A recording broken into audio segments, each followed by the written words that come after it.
Welcome to the ASHA Leadership Academy webinar, Influencing Others. This webinar content is appropriate for entry and emerging leaders. I am Andrea Falzerano, Director of Association Governance Operations at the ASHA National Office. We plan today's webinar to help audiologists and speech-language pathologists learn to create win-win situations to achieve their vision for their programs, clients, students, or career. Each of you should have a copy of the handout, which includes speaker information and slides. If you do not have the handout, please pause the webinar now and access a copy from our website. You will need a copy for interactive sections of this presentation. At this time, I would like to welcome our presenters, Kevin Norse and Alice Wagen. Dr. Kevin Norse is an executive coach, organization development consultant, and facilitator with nearly 20 years of progressive experience in both for-profit and nonprofit organizations. He is a professional certified coach through the International Coach Federation and has extensive experience coaching leaders in the areas of emotional intelligence, career planning and transition, influence, risk-taking, and strategic thinking. Dr. Alice Wagen is a business consultant who teaches management skills to business leaders.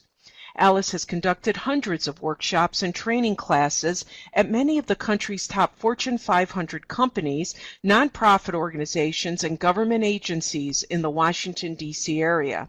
In just the last 5 years, more than 132 leaders from 26 regional organizations have graduated from her unique leadership development workshop series.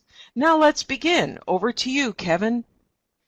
Thank you, Andrea. Well, we welcome everyone to the Leadership Academy webinar on influencing others.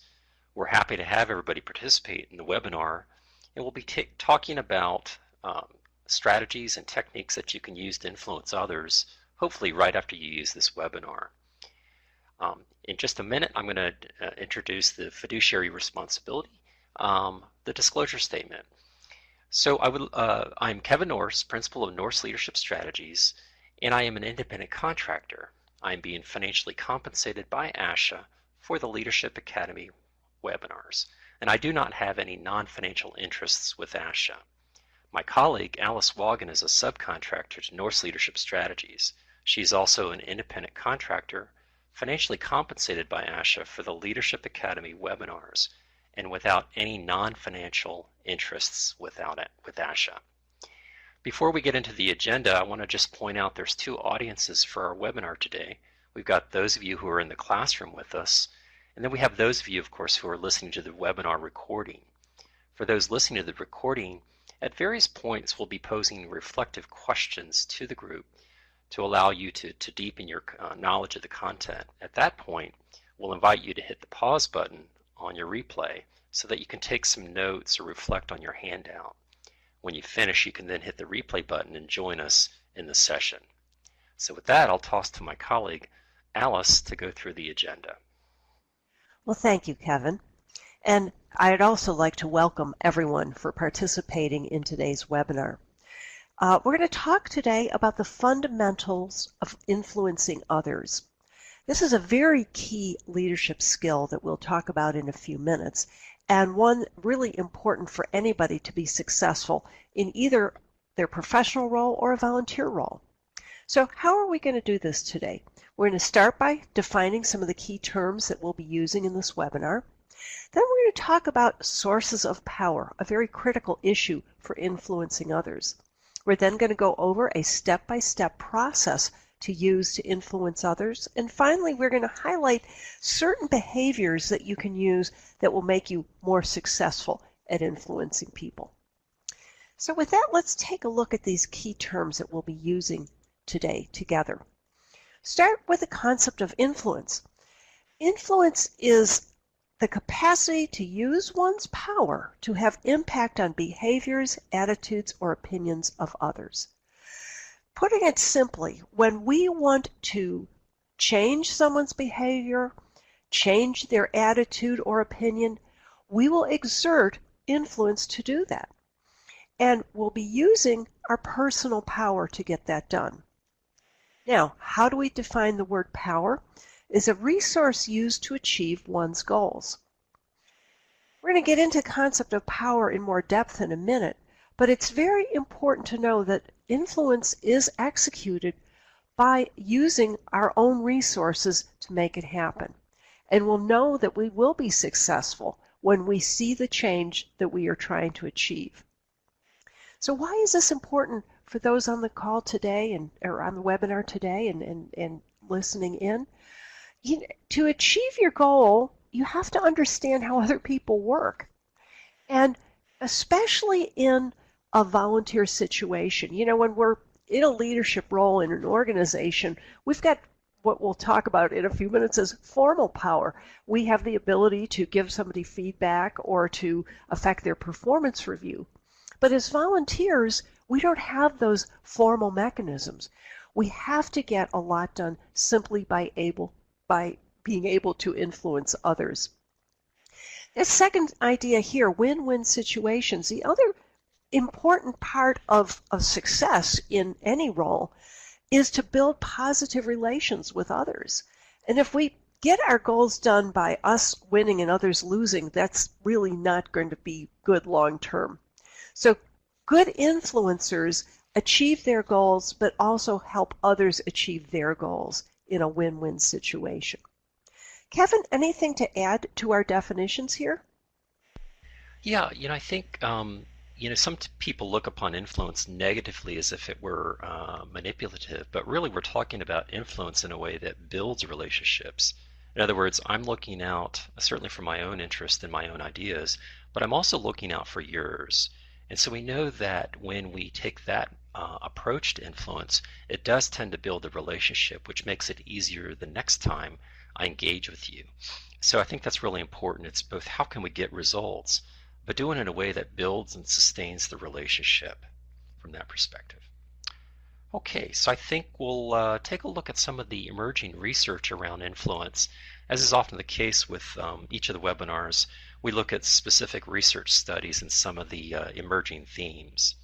A couple of things stood out when I took a look at the literature. For example, more and more we're looking at, researchers are looking at nonverbal behavior and facial expressions because as we know, so much of communication is nonverbal, and I think that's also true with influence skills. Looking more specifically about different constituencies, for example, women in power and advancing into leadership and the role influence plays in that. Or even the last one, the whole field of studies emerging around impression management, self-promotion, and politics in the workplace, and how influence happens in those contexts. So that's some of the emerging research that we've seen going on. Alice, I think you were going to jump in with a reflection question. Certainly am. Okay, this is our first reflection question of the webinar. I'm going to set the stage with the question and then ask folks listening to the recording to pause and also reflect. So our question is this: what influence strategies or practices do effective leaders use? So you can start by maybe thinking of a person you know in leadership who you feel is very influential. What strategies or practices do they use? So those listening to the recording, please hit pause and give this some thought. Kind of get your head around this. It'll help us in the rest of the webinar. And those who are with us today in the classroom, put your thoughts in the chat box so that we can see some of your ideas on strategies and practices of effective leaders. Kevin, what have you seen in your walk of life about influence strategies? Well, I've looked at it building upon my discussion about nonverbal influence, and it seems that, so much of leadership presence is about the ability to kind of remain calm in the midst of crisis. We often attribute leaders to having real presence. And it's so fascinating in the research I did, even my dissertation, how those leaders that are able to maintain an even keel, again, in the midst of turmoil, are afforded a lot of influence. In other words, it even speaks to that idea of emotional intelligence. I can manage my own anxiety and I put forth a calm demeanor.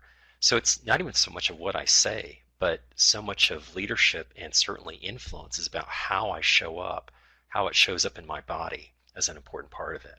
Yeah, how about you? What are you noticing with some of your exemplar influencer clients? Well, it's so interesting that you use that example because I can share a negative example, which is a leader I have worked with a number of years ago who quite honestly had an anger management problem. And because he had such a short fuse, people kind of withheld information because they didn't want to set him off. So over time, he was lacked the ability to influence because he lacked really good information about what was going on, especially information about what was not working. So I agree so much with you that being calm in the face of adversity is a huge ability that would help somebody influence on the job. Okay, so interesting to see some of the comments coming in.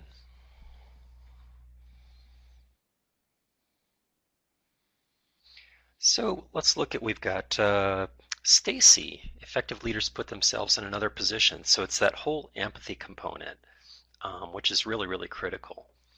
What else? Anna, strong listening skills, which is huge. We often think about influence as being one way, when in fact it really is both. Alice, anything you're noticing in the observations? Well, I definitely, Susan says, leaders are inclusive and positive. I think that is a critical issue for anybody to be influential. Value the opinions of others, empathic.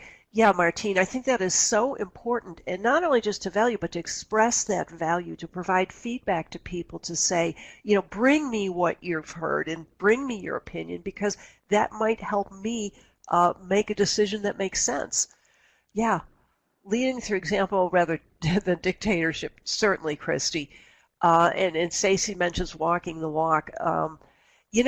What that also reflects to me, and I've heard this again with people who are successful at influencing others, I think one of the foundation practices, strategies is building trust. If you can be the most knowledgeable person on the planet, you can have a great success record, but if there's something you've done that has damaged my ability to trust you, that is going to limit any type of influence I could have. Kevin, what else do you see here? I think these are some really good observations. Susan points out the ability to see the big picture as well as focus on the details, and I think it's that mix of both visionary as well as working with the tactics and showing that range, I think, is really critical. Yeah, so some really good observations there. All right. Well, I think you're going to start us off, Kevin, talking about sources of power, that word that causes people heartache, power. That's right.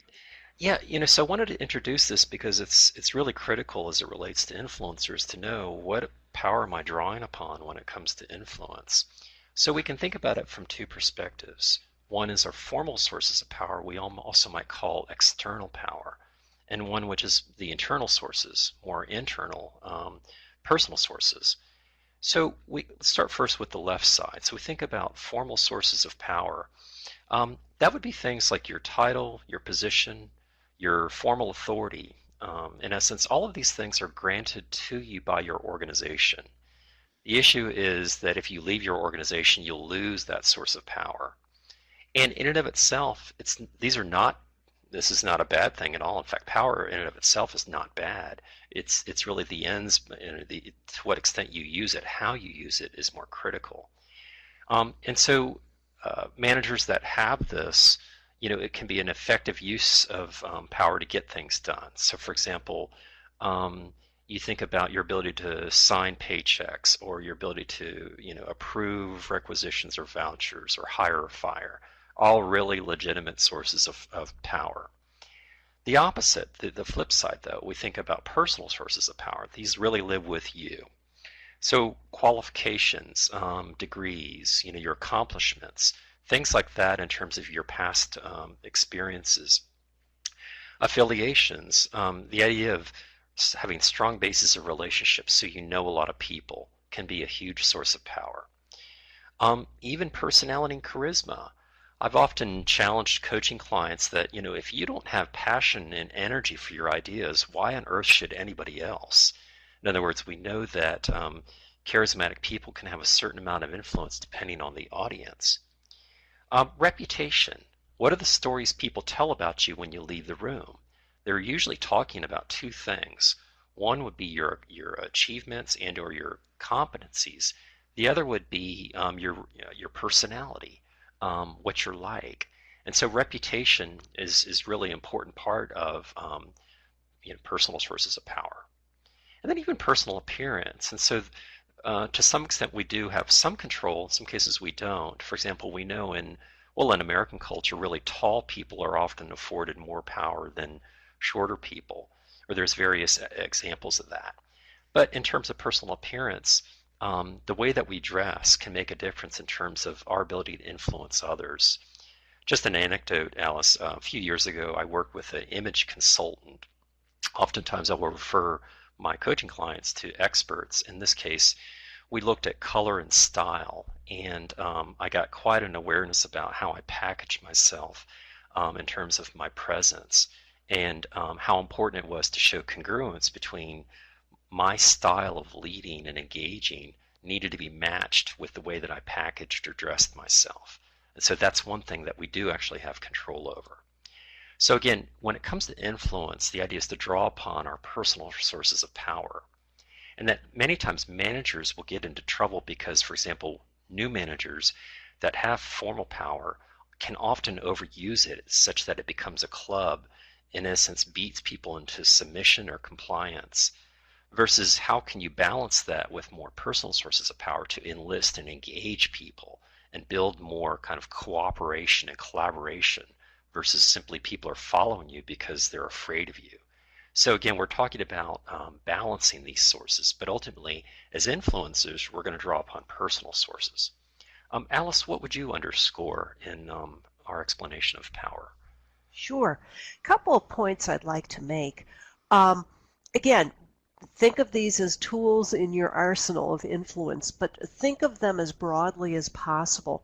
I think one of the challenges that individuals who rely a bit too much on the formal source of power, do as I say because I'm the boss, or do as I say because, my title, is greater than yours or whatever.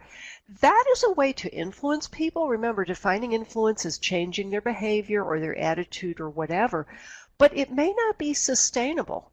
So often I've seen in my work where, especially in more bureaucratic organizations, the people say, well, we need to do this policy and you need to do it this way because I'm the person in charge or whatever. And people will say yes, but as soon as they're out of the room, they'll try to undermine it. That's not successful influencing. Successful influencing is where the change you are wanting to make is sustainable. So too much on the formal side, I think, can weaken that. And the other point, and Kevin, you touched on this earlier, I think that I like to keep in mind when people say, oh, power is a negative thing. It is neutral, but what isn't neutral is what are you trying to achieve with it. When I use my source of power for my own personal gain, I'm not influencing anymore. I might be manipulating, and that's a negative thing. But if what I'm trying to change is for the good of the organization or for others or whatever, then using all of this is incredibly important. Just a couple points too. I have to mention, what you mentioned earlier about personal appearance. I think one of the things that has happened in the world of work that has affected the ability in some way on appearance is the whole casual dress thing. I can go into some organizations and let's say walk into a meeting room or the cafeteria, and in the days of old, I knew exactly who was in senior leaders. They were dressed in suits and ties, or the women were in dresses, on down the ladder. Well, nowadays, that issue of using your appearance to designate or to demonstrate your rank, has really kind of gone by the by. I was delivering a workshop a couple years ago for a large organization, and I had about 30 people in the program. And the organizer came up to me and said, "Oh, you've got some senior vice presidents in here. Do you want to know who they are?" And I immediately said, "No, I don't want to know who they are. I want to deliver the same program to everyone in the room, and I want to guide them the same and treat them as equals. And if I know that, that person's an SVP and that person works in the mailroom, that could color how I interact with them." So it's interesting. I mean, have you found that, Kevin, that the whole appearance thing is much fuzzier than it used to be? Yes, in fact, I think that's why organizational context is really critical. I've done quite a bit of work with high tech. I remember working in one organization where, just to give you an example of the cultural icons, all of the conference rooms were named for members of the Grateful Dead, musical group. So in that environment, if you wore a tie, it was clear that you were going for an interview. You were seen as irrelevant among these electrical engineers. And so literally I had to adopt what I was dressed in, take off my tie, to some extent pull out my shirt tail, whatever I needed to kind of fit in, lest I not be seen as credible with the audience that I was working with.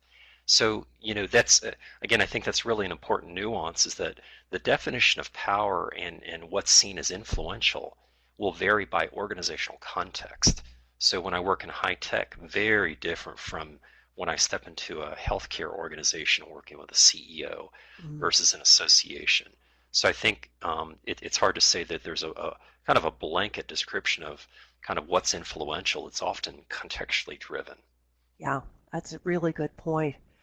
Yeah, and I like the idea too for people to pay attention to the whole concept of reputation.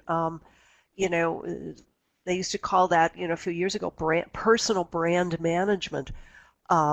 If you don't pay attention to that, it can seriously impact your ability to successfully influence others and achieve results. If you, by chance, do something that's considered a bit unsavory or a bit questionable, it doesn't matter how much formal power you have or anything else. Your ability to really influence others is going to be weakened. Absolutely. And that's so true, Alice. I've seen that it's not just, no more is it just doing good work is enough. I find that in terms of, successfully managing your career by being influential, it's also paying attention to your reputation and also the depth and breadth of your professional network, that all of those things go into really building an essence of career power in terms of getting things done. Yeah. So at this point, I think you're going to take us into a reflection. Yes, I most certainly am. Again, let me set the stage, and then I will charge people to definitely reflect on this. Think about your own sources of power, but specifically your personal power. What do you bring to the table? Again, not formal, but informal. And how can you increase that? How can you leverage it more when you want to influence others? Those of you who are listening to the recording, please hit pause now, give some serious thought to this, and then rejoin us in a few minutes. And those of you who are in the classroom today, if you want to go ahead and put in the chat box, what do you see as your primary source of personal power, and how can you increase that over time? Kevin, what do you see as people using successfully in terms of personal power? Well, a personal story, a year ago I self-published a book, and part of the challenge was, trying to enlist the support of a publisher, and I had relatively no power. And part of the challenge was that I hadn't been published before. Publishers are very risk averse, and so it became really an interesting challenge for me, is how do I build my power, or what we call the author's platform. And so inevitably it was through relationships, building relationships with key influencers in the field. It was doing, speaking engagements. It was creating electronic buzz out there about what I was doing, the ideas that I was speaking about, that kind of thing. And so I ended up self-publishing because I wasn't able to go that path. But I find that, the whole act, any of those participants today who've, published or going through that process, that simply having a great book concept isn't enough, because ultimately it's not going to get you much in terms of visibility and traction for the idea. Yeah, how about for you? Well, I think one of my primary sources of personal power is my network. As an independent consultant, I am very aware of where my strengths are and where my weaknesses are, and I'm constantly using my network as a way to augment, knowledge or learning I don't have. But at the same time, it's great also to have people to call on to say, I want to run an idea by you, whatever. Um, if we get too insular or too narrow, we're losing a huge resource out there to hone and increase your influence abilities. So let's see what our folks in the classroom have shared with us. Celis mentions being well organized. Absolutely, that is a huge area of power because you're the person they'll call on when it's like, when is that meeting supposed to be and what are we supposed to be doing? Anna uses a vision and sharing the excitement of the vision. That can be a very influential tool. Absolutely.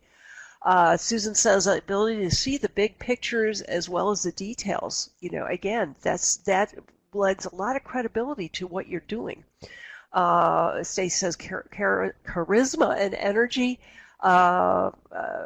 Susan taps her work experience, work history, reputation, and looks to networking with other decision makers as a way to increase that. Anna says, continue learning and growing my skill set. Yeah, I think a huge asset of personal power is knowing more than anyone else. And so to continue your personal development, to continue to grow your value in terms of what you can give and share with others is huge. Okay, other really good stuff in here. Ned says self-drive, sharing knowledge. Martine, relationships, experience, vision, and confidence. I like that word confidence. If you don't have confidence in what you're doing, it's hard to influence others. I mean, they'll see that you're not confident and kind of back away too. Okay, Kevin, I think you're going to open up our next area for discussion here.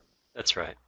So what I'd like to explore a bit now is what is influence? So how does it manifest in terms of kind of conversations to influence others? And specifically, what are the steps? It's not just a random conversation.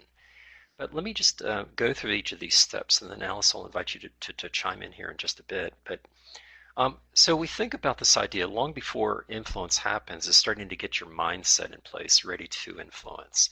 And I think step one is really critical, understanding your influence target. And so that includes things such as what is their personality type and how do they like information? Are there any goals or priorities that they have, maybe based on their department or their function? Are there any hot buttons that you know about that would really trigger them to resist perhaps your ideas? So this is really critical. The idea is how do I need to show up in ways that can help this person understand what I'm trying to achieve and what their role could be in it? Let me give you just a couple of examples. Personality. I know that I'm very much an extrovert in the language of the personality assessment. So I tend to think out loud. Many times, as an extrovert, I don't know what I'm thinking until I open my big mouth. But from that perspective, and I've seen that challenge I've had with before I had awareness of trying to influence introverts, people that are much more private. So for me, and I would ask nice pointed questions, which inevitably had the impact of shutting down the other person, trying to put, the idea of putting them on the spot.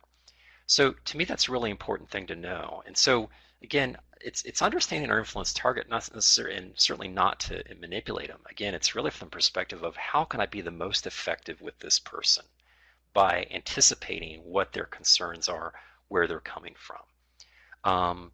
Perhaps, we're in different parts of the organization. And I've seen that. Formerly, I used to be an HR guy, a human resources man. And so trying to influence, for example, our friends in the information technology department, I had to learn that was a whole different world. That getting them on the phone would have been impossible. I had to send a well-written email and have that mindset in terms of getting their support by recognizing that they did not necessarily want to communicate via a phone call or a face-to-face chat. And if I pushed the envelope, basically my request for support would go nowhere because I was, in essence, violating some important norms about how the individuals in that field like to communicate. We then, well, before I move on, Alice, what would you highlight as it relates to step one? Well, sometimes when I've presented this concept to people, they say, well, understanding your influence target, that sounds to me like stalking. It sounds to me like, what am I going to do? Go behind their back and ask about, what their hot buttons are? And the answer is no. I mean, obviously that would not be what we're talking about here. What we're talking about here is adjusting and adapting to what's going to meet the needs of that person. And so the more you can understand about them, the more you can just adjust. Not, again, not to be inauthentic, but to understand that your autopilot way, Kevin, your example, when I'm not thinking I'm on autopilot, I'm talking all over the map, and this person is a linear structured thinker, I'm just not going to be effective.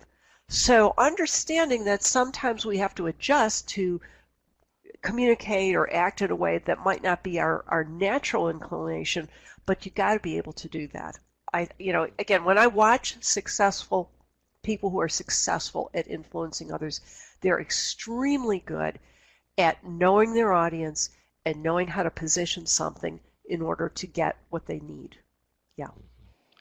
It reminds me of when I meet with prospective clients, and I'm selling myself, which is a form of influence.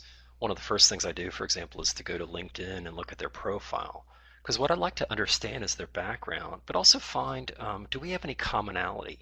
Because you think about really the ultimate of influence is about how do you build trust? Because when people trust, when there's mutual trust, in essence, it opens the channel for influence back and forth.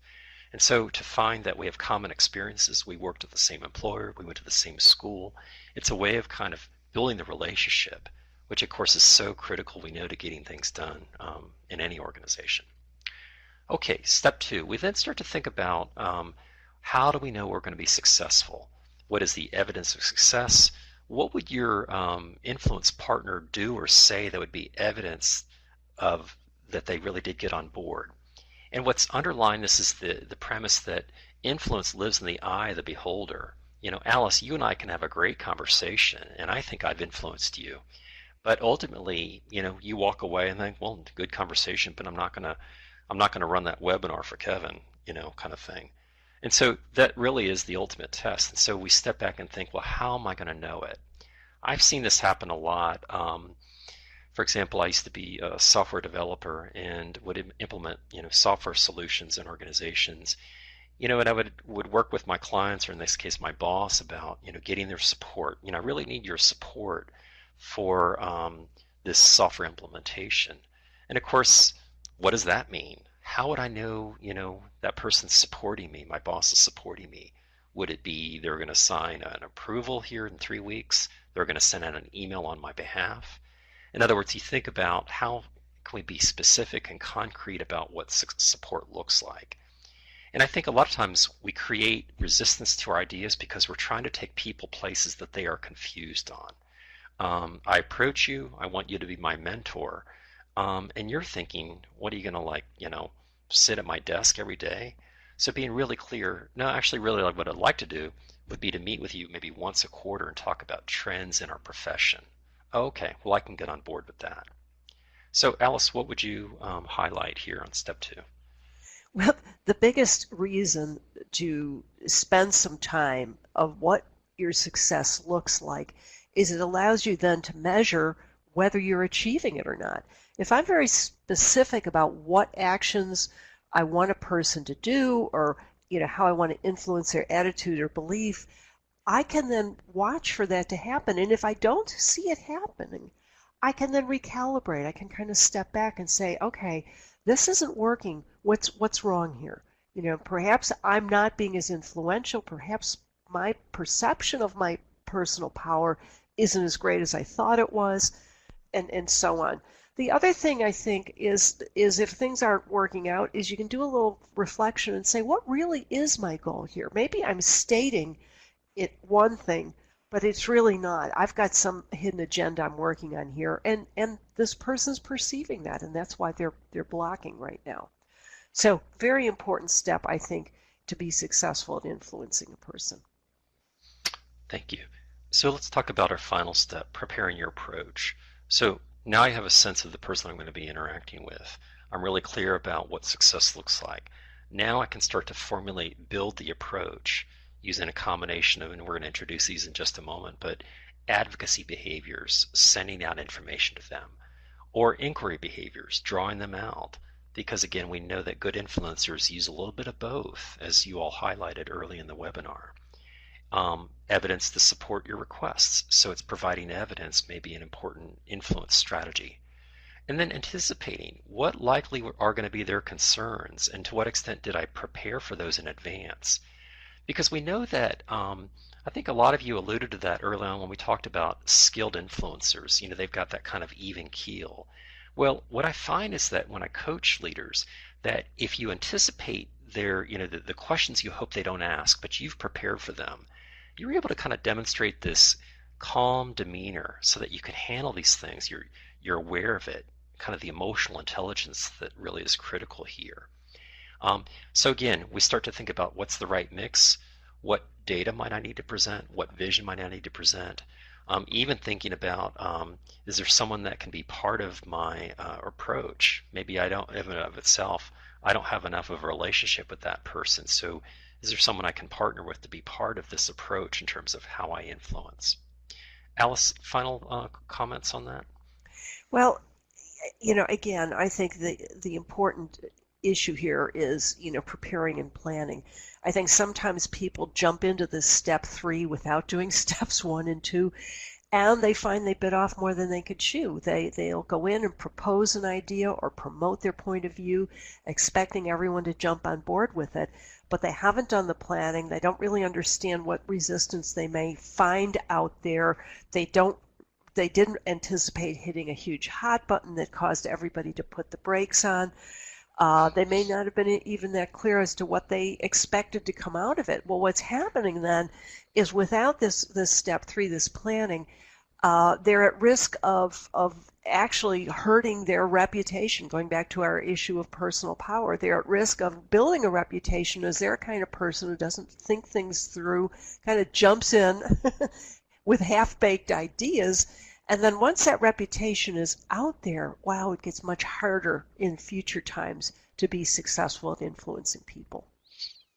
That's a great point. It's in essence hard to unring a bell, you know, once that's out there.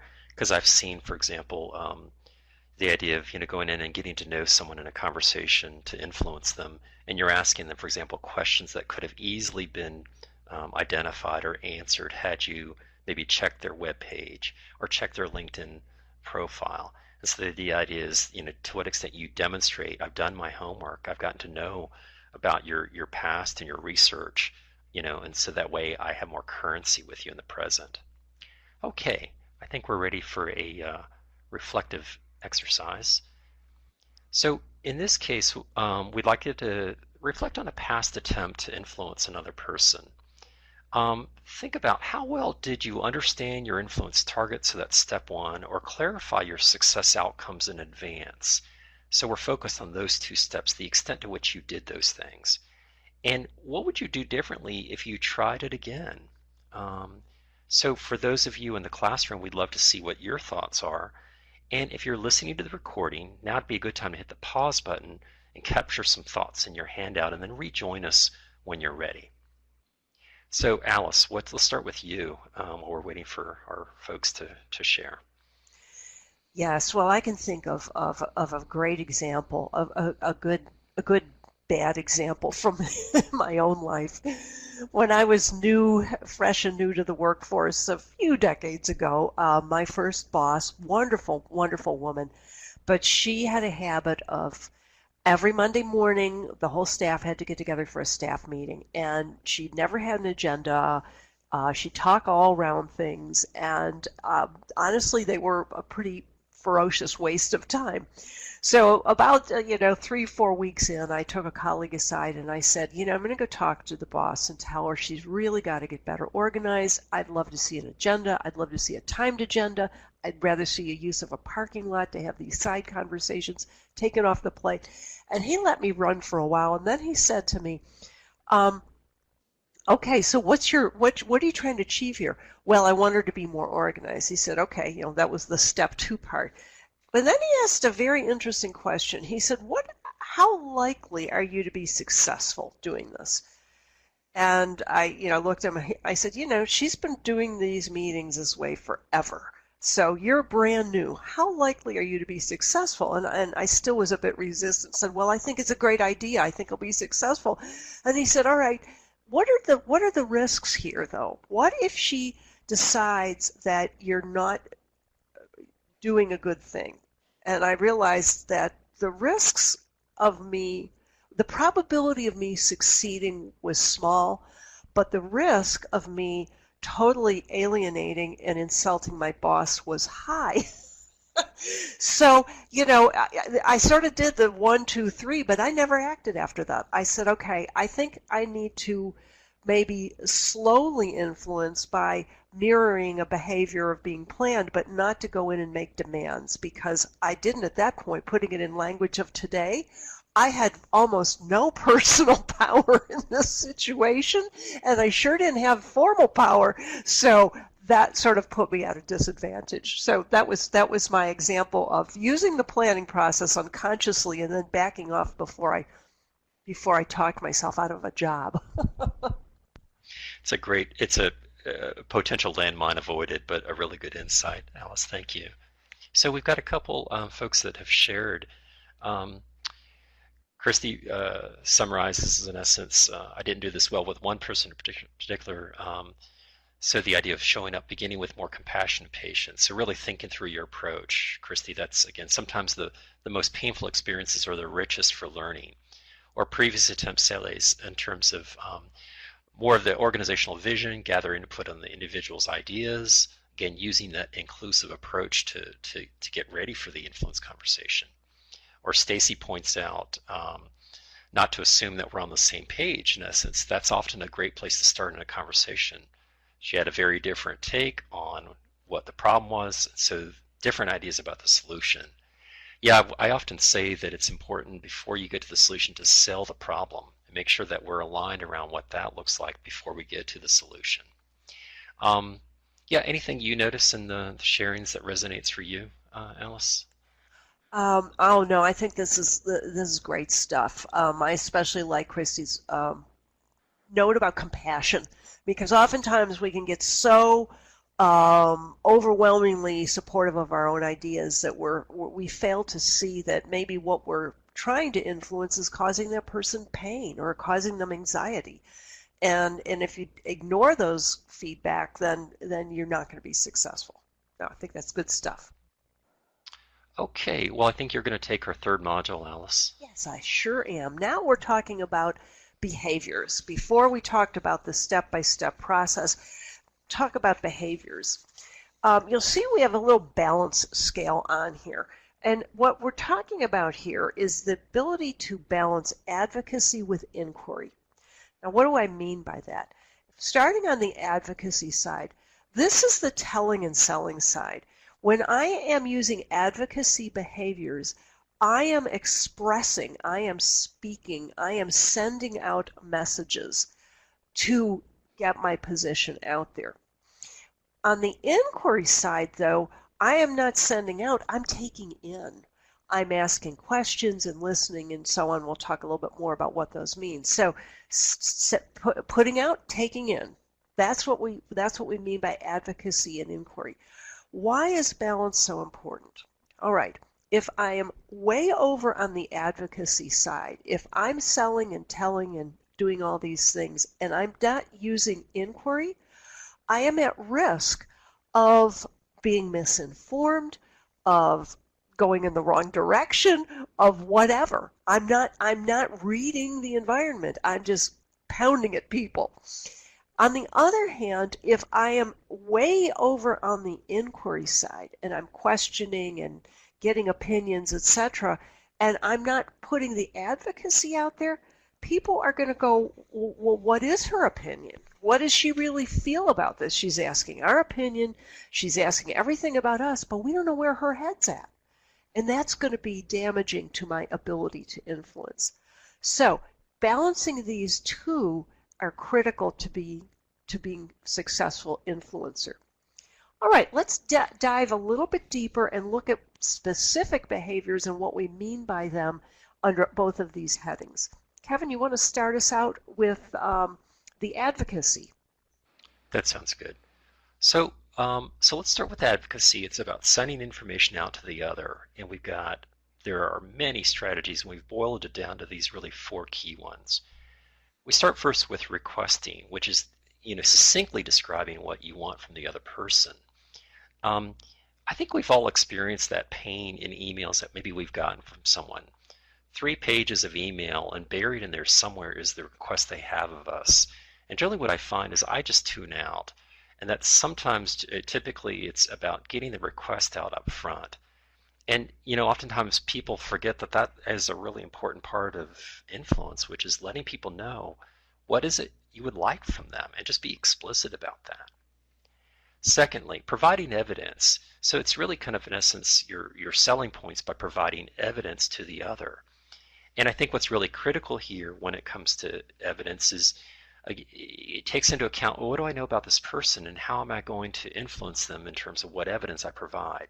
For example, I spent quite a bit of time as an HR director, human resource director in a large consulting firm. And I was trying to implement a career management center to help staff with careers and career choices.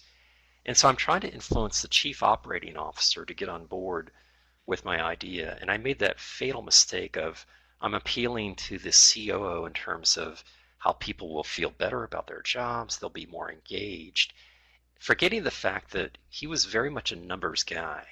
And it was also really critical, to emphasize what we could save in terms of cost of turnover. And what I should have done was emphasize that if we can save a few careers, and the cost of turnover is 2.5 times salary, it would only take saving 1 employee to pay for the center.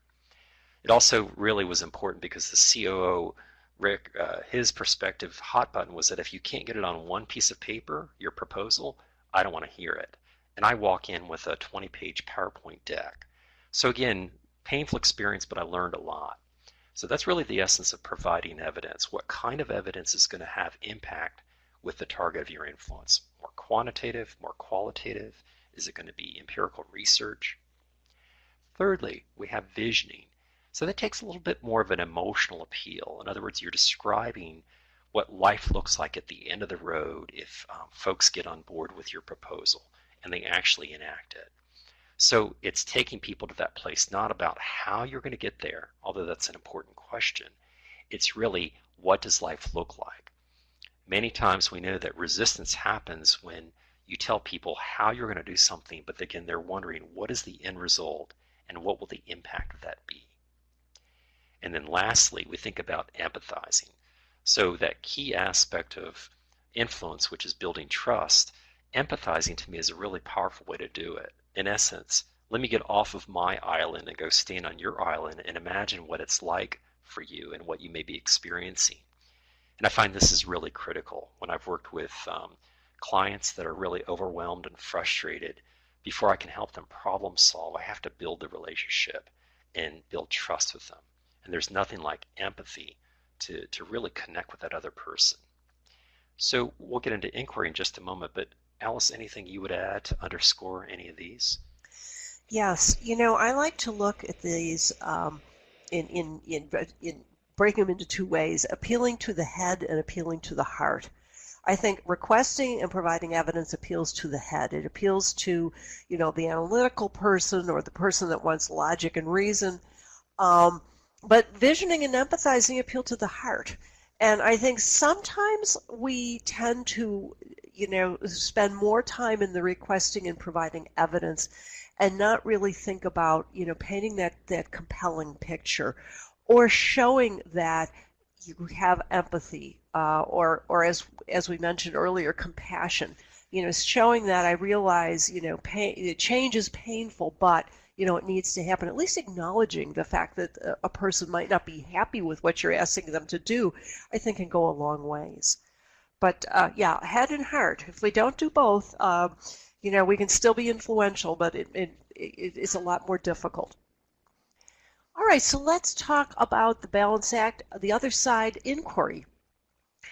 We already mentioned that, asking questions, asking open-ended questions to gather information. If you don't understand what's in their head, you're going to have a hard time gauging the success of your influence. And then active listening. These are skills I know that probably everybody, who's an ASHA member uses these day by day to be successful in the job. But really, I think with the active listening part, going back to what you said earlier, Kevin, about the nonverbals, I think really watch. What are they really displaying as you're describing, as you're advocating? What are they saying? Are they nodding, but nodding with a frown? Are they, arms crossed, closed body language, even though they're saying yes? I think that the biggest issue with influencing is making sure that it is successful, that you're not getting some sort of a verbal agreement, but really there's resistance underneath. And then focusing, surfacing and clarifying key issues or concerns. Again, going back to the using questions and listening, what would it take to get you to get you into this new car? Not a good example, but what would it take to get you to understand what we're trying to do here? What's the rock in the road for you? What causes you to hesitate? I'm seeing some hesitation. I'm hearing hesitation in your voice. What are your concerns or your issues? Where do you see the risk here? These are the kinds of questions that are so useful in the inquiry side. So, balance is key. One great exercise that I have used on others, and I would share with you to use yourself, if you're going into an influencing situation, have a colleague sit down next to you and watch what you're saying and what you're doing, and keep a tally. How many times are you using an advocacy mode? How many times are you using an inquiry mode? And then debrief with them afterward. It's so easy when we're passionate about an issue to get stuck in advocacy. Well, maybe if I tell them one more time, maybe if I tell them a second time, but raise my voice, maybe if I shout, that whole issue that if people feel they're not being understood, they just talk louder. Well, that's just advocacy on a bigger scale.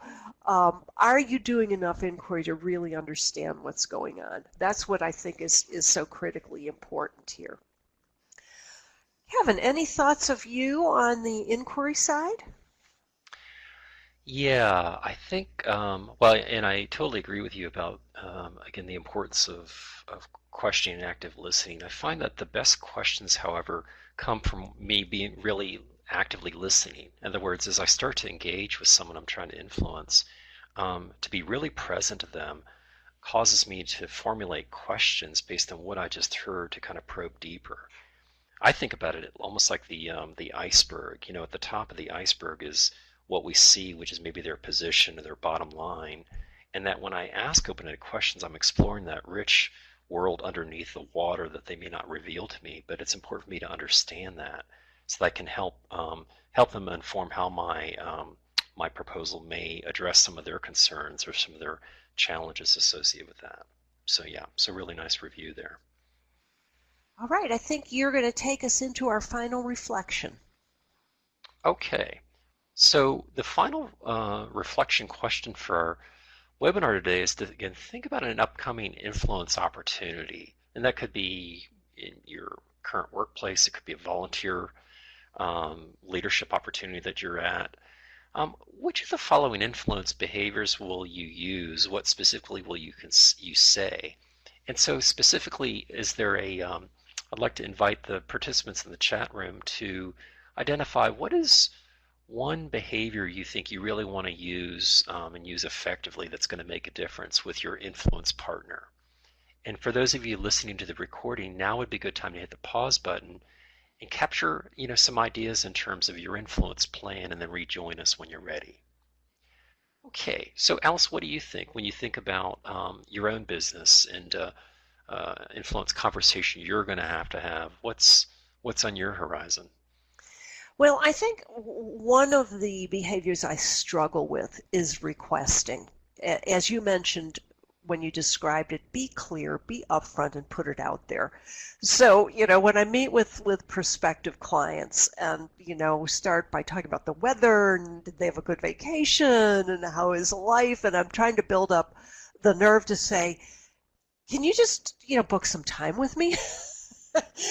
and so I'm trying to put the request, in a positive way, much closer to the top of the conversation than waiting a bit in. And I find this is true also in my interaction with others. Sometimes, people will call me and they're going on, and I'm thinking, okay, what do you really want here? Just come out there and say it. So I think requesting is something I need to work better with. Mm-hmm. That triggers for me. I just spoke with a prospective coaching client, an individual who's a physician, and he's really burned out, so he's looking for a coach to help him navigate that. And that very thing is, I remember toward the end of the conversation basically sharing with him, I really would like to support you and be your coach and help you become more successful and navigate this, and I think we could do really good work together. And it felt really intentional and clear, and I think it made an impact. So I'm waiting to hear whether he's going to choose to work with me. But part of that was also providing evidence of other physicians that I've worked with and the results that I've created. And also, this individual is new to coaching. So what does it mean for me to be your executive coach?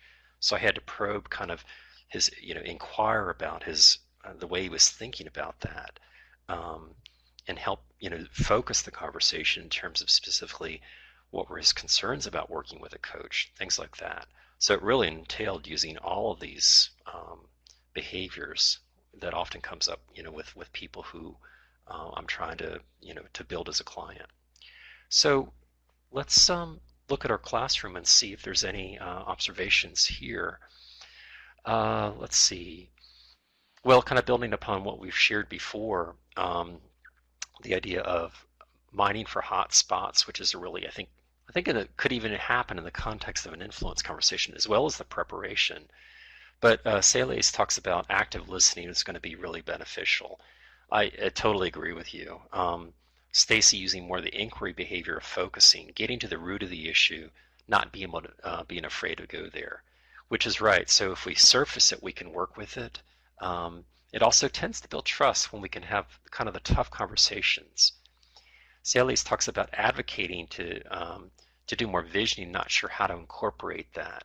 And that's a good question. I mean, sometimes when I've visioned with a person I'm trying to influence, it often boils down to, let me describe a picture of what it could look like if you get on board with my proposal, kind of thing. So you can just paint a picture for them verbally and then engage them. So Alice, I think we're about ready to wrap up our webinar. Yes, we are. So what did we talk about today? We spent some time at the beginning talking about this whole concept of power and really being aware of your personal power and using it to be effective. We presented a 3-step process to influence, and lastly, we wrapped up with the concept of balancing advocacy and inquiry to be successful.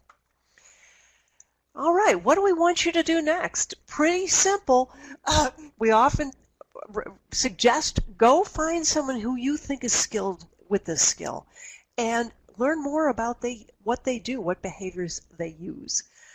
Pay attention to your own behaviors, influencing versus advocacy, and make sure that they are balanced. And then put together a strategy for how you would be more successful at building your personal power. Well, with that, I'd like to turn it over to Andrea so she can wrap us up today. Thank you, Kevin and Alice, and thank you everyone for joining us. This webinar is part of a series in ASHA's Leadership Academy. For more information, including information on continuing education credits, visit www.asha.org and search Leadership Academy. We also encourage you to join the ASHA community focused on leadership topics. Go to ASHA.org and search Leadership Academy. You will find a link to the online community on this page. This concludes the ASHA Leadership Academy webinar on influencing others. Goodbye from the ASHA National Office.